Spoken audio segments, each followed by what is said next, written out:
Bonjour, ici Sébastien pour actualité-dvd.com et aujourd'hui je vais parler du coffret combo Blu-ray DVD contenant les films Fantasia et Fantasia 2000 sortis respectivement en 1940 et 1999. C'est un coffret qui est distribué par Walt Disney. Les deux films constituent un regroupement de 8 dessins animés chacun, illustrant de grands morceaux de musique classique, comprenant un cocktail de comédie, de ballet, de drame, d'impressionnisme, de couleurs et de sons. Les titres de musique classique utilisés pour le film Fantasia mais sont Toccata et Fugue en ré mineur, Casse-noisette, L'apprenti sorcier, le Sacre du printemps, la Symphonie pastorale, la Danse des heures et Une nuit sur le mont Chauve, Ave Maria.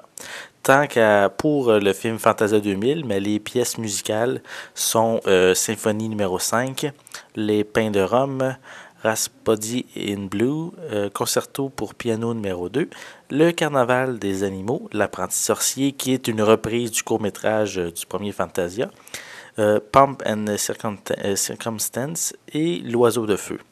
Ces deux films ne sont pas nécessairement dédiés à tous parce que c'est des films d'animation traditionnelle. C'est pas des films justement des films d'animation traditionnelle comme on est habitué de voir par Disney.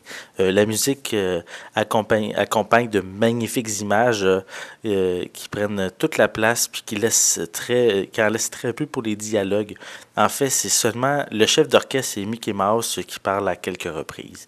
Donc, il faut aimer la musique avant tout pour apprécier ces deux films, car tous les courts-métrages, sauf L'apprenti sorcier avec Mickey Mouse et Pomp and Circumstance avec Donald et Daisy, sont avec des personnages qu'on connaît.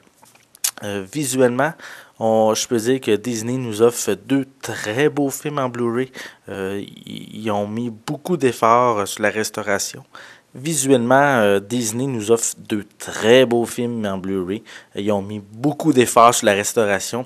Puis c'est vraiment très, très apprécié. C'est un des points très forts de Disney, de toujours prendre le bien soin de leur classique, de toujours améliorer la qualité visuelle pour nous offrir toujours un transfert d'image, un transfert de son, toujours le mieux selon la technologie actuelle. Donc pour ça, je remercie Disney. Les pistes sonores sont disponibles en anglais DTS HD 7.1, français et espagnol 5.1 pour l'édition Blu-ray et anglais, français et espagnol 5.1 pour l'édition DVD. Les deux éditions ont des sous-titres en anglais, français et espagnol. Et pour le format de l'image, mais Fantasia est en 1 par 33 et Fantasia 2000 en 1 par 78.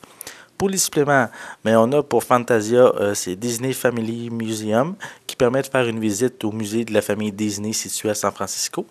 Il y a des commentaires audio, il y a la fichette de Stultesty Notebook, je m'excuse de la prononciation, de Disney Treasure concernant le cahier de notes de Herman, je m'excuse encore, Stutletstein, qui a travaillé sur le film.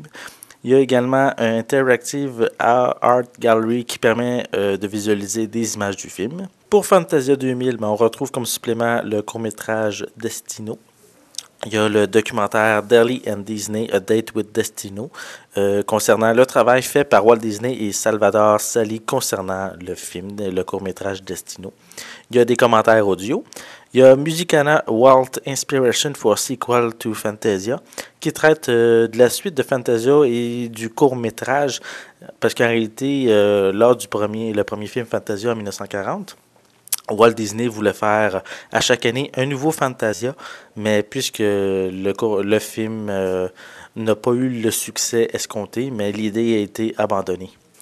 On en retrouve également du contenu BD Live et des bandes annonces, ainsi qu'une copie DVD pour chacun des films. Fantasia et Fantasia 2000 sont vraiment deux films qui permettent d'ouvrir notre imagination tout en permettant d'apprécier des chefs-d'œuvre de la musique classique. C'est deux films que je conseille à découvrir ou à redécouvrir si vous aimez ce genre de musique. Puis, justement, avec l'édition Blu-ray, avec la piste anglaise 7.1 et la qualité visuelle du Blu-ray, mais c'est vraiment très, très, très beau. Donc, je vous le conseille vivement. C'était Sébastien. Je vous remercie et je vous souhaite un bon visionnement.